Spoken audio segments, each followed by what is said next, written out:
Hello guys. SBI clerk से related 3 questions arise हो रहे हैं। पहला क्वेश्चन है किस स्टेट से हम एसबीआई क्लर्क का फॉर्म फिल करें। दूसरा क्वेश्चन है एसबीआई क्लर्क पोस्टपोन होगा या नहीं होगा। तीसरा क्वेश्चन है एसबीआई पीओ कब तक आएगा। तो एक एक करके इस वीडियो में मैं आपको तीनों की इन्फॉर्मेशन दूंगा। तो किस स्टेट से फिल करें एग्ज़ाम फॉर्म। तो देखो दो चीज़ें हैं, एक तो जहाँ वैकेंसी नहीं है और दूसरी चीज़ जहाँ वैकेंसी कम है। सबसे पहले हम बात करेंगे जहाँ वैकेंसी कम है। ठीक है, तो जहाँ वैकेंसी जिस स्टेट में कम है, ठीक है, आप लोग उसी स्टेट से फिल करें फॉर्म। मैं ऐसा इसलिए कह रहा हूँ क्योंकि अगर आप दूसरे स्टेट से फिल करने गए तो आपको सबसे पहली प्रॉब्लम जो आएगी वो लैंग्वेज प्रोफिशेंसी टेस्ट की आएगी। ठीक है, आपको लैंग्वेज टेस्ट देना पड़ेगा।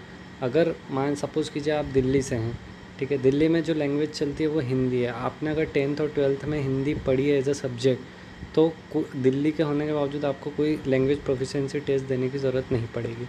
लेकिन अगर आपने 10th और 12th में हिंदी नहीं पढ़ी है तो आपको एलपीटी देना पड़ेगा।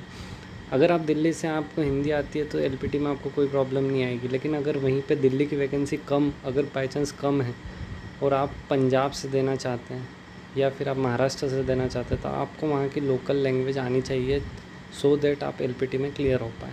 ठीक है, तो सबसे पहला बैरियर अगर आप दूसरे स्टेट से फॉर्म फिल करते हैं तो एलपीटी आता है। आप बिल्कुल अगर वेस्ट बंगाल से भरने जाएंगे तो आपको बंगाली आना चाहिए, गुजरात से भरने जाएंगे गुजराती आना चाहिए। ठीक है, तो सबसे पहला बैरियर ये है। फिर दूसरा बैरियर क्या है कि आप सोचें कि मैं ट्रांसफ़र ले लूँगा, तो अभी दूसरे स्टेट से फॉर्म फिल कर देता हूँ और बाद में ट्रांसफ़र कर लूँ। तो ये नोटिफिकेशन में स्टार्टिंग में लिखा हुआ है कि जूनियर एसोसिएट्स के लिए ट्रांसफ़र नहीं होगा, इंटर सर्कल भी नहीं होगा और इंटर स्टेट भी नहीं होगा।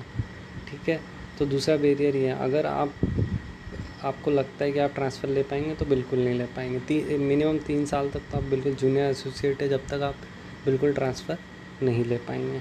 ठीक है, ये मिनिमम 3 साल, इसका मतलब मिनिमम 3 साल आप ट्रांसफ़र नहीं ले पाएंगे।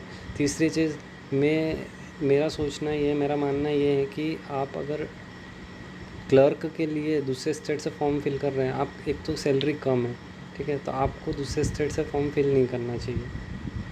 ठीक है, आप मैनेज ही नहीं कर पाएंगे आपका घर और दूसरे स्टेट में रहना आपका।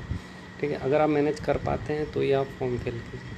अब अगर आपको दूसरे स्टेट से फॉर्म फिल करना ही है ना, तो आप किस चीज़ को देखोगे। सबसे पहले आप देखना कि वहाँ की वैकेंसी कितनी है, प्लस वहाँ लैंग्वेज कौन सी यूज़ होती है। ठीक है, अगर आप हिंदी हिंदी आपको ज़्यादा अच्छे से आती है, आप हिंदी स्टेट ही देखना जहाँ पे हिंदी एलपीटी में हिंदी लैंग्वेज हो। ठीक है, आपको नोटिफिकेशन में ये दिख जाएगा स्टेट के सामने कौन सी लैंग्वेज वहाँ की लोकल लैंग्वेज है।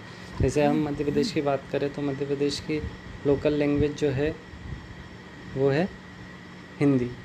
ठीक है, उसके बाद आता है हमारा दूसरी चीज़, जहाँ वैकेंसी है ही नहीं। ये तो हमने बात कर ली कि जहाँ वैकेंसी है। अब दूसरी चीज़ जहाँ वैकेंसी है ही नहीं, जैसे बिहार और झारखंड। अब ये लोग क्या करें, तो जनरली बिहार में जो बोली है, लोकल लैंग्वेज है, वो हिंदी है।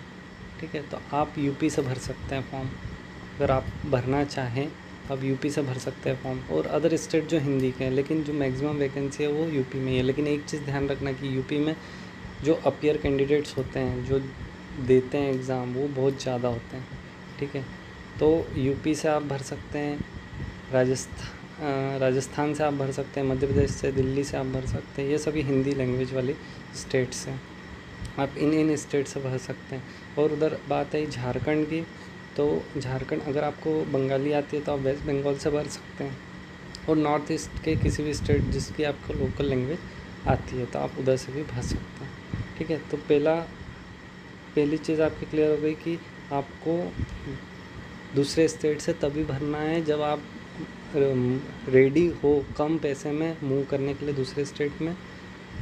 ठीक है, आप अगर रेडी है तो आप दूसरे स्टेट से फॉर्म फिल कर सकते हैं। ठीक है, दूसरी चीज़, एसबीआई क्लर्क पोस्टपोन होगा या नहीं। तो देखो इसमें मेरा ओपिनियन है कि बिल्कुल पोस्टपोन होना ही है। क्यों? क्योंकि अभी मई में, पूरा मई तो हमारा कोविड वैक्सीनेशन और कोविड को कंट्रोल करने में लगेगा। फिर उसके बाद जून एंड तक या तो एग्ज़ाम होगा या तो फिर जुलाई में, में मोस्ट प्रोबेबली जुलाई में होने के चांसेस है। ठीक है, उधर फिर अगस्त में वापस IBPS का कैलेंडर आ जाएगा, IBPS के एग्ज़ाम्स आने लग जाएंगे, तो IBPS एग्ज़ाम लेगा। तो मोस्ट प्रोबेबली जो है वो जुलाई में ही आपका एग्ज़ाम, जून एंडिंग या जुलाई में आपका एग्ज़ाम होगा प्री का। ठीक है, तो इससे ज़्यादा डिले नहीं होगा, तो आप आपकी प्रिपरेशन रेडी रखिए जून एंड या जुलाई तक। तीसरा क्वेश्चन जो अराइज़ होता है वो आपका SBI PO कब आएगा। तो SBI PO भी जल्द आने वाला है। जैसे कि पिछले साल का हम अगर देखें कि कोविड के कारण जो SBI PO बहुत काफ़ी लेट हो गया था, तो नवंबर में चले गया था। इस बार इतना डिले तो नहीं होगा, लेकिन हम एक्सपेक्ट कर सकते हैं कि जून जुलाई में उसका नोटिफिकेशन आ जाए। ठीक है, तो और डेफिनेटली पिछले कुछ सालों से 2000 प्लस वैकेंसी के साथ आ रहा है, तो इस बार भी SBI PO 2000 प्लस वैकेंसी के साथ आएगा। ठीक है, तो मैंने आपके इस वीडियो में तीनों क्वेश्चंस के आंसर दे दिए।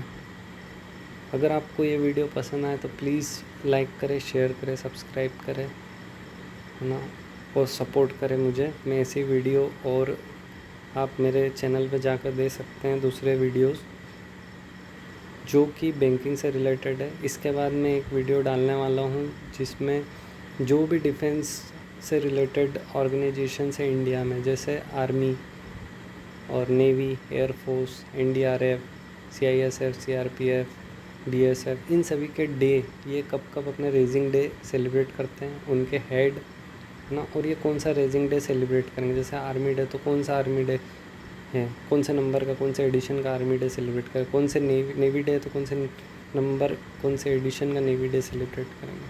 ठीक है, तो ये सब इसके बाद वाले वीडियो में आएगा। एक वीडियो में मैं शेयर करूँगा कि T-बिल, कमर्शियल पेपर और सर्टिफिकेट ऑफ डिपॉजिट, इन तीनों के कुछ पॉइंट्स जो एग्ज़ाम में आ सकते हैं। सो मेरा बस यही पर्पस है कि आप इस चैनल को फॉलो करते रहें। अगर आप फॉलो करेंगे, सपोर्ट करेंगे, तो मैं अच्छे वीडियोस लाता रहूँगा। Thank you for watching.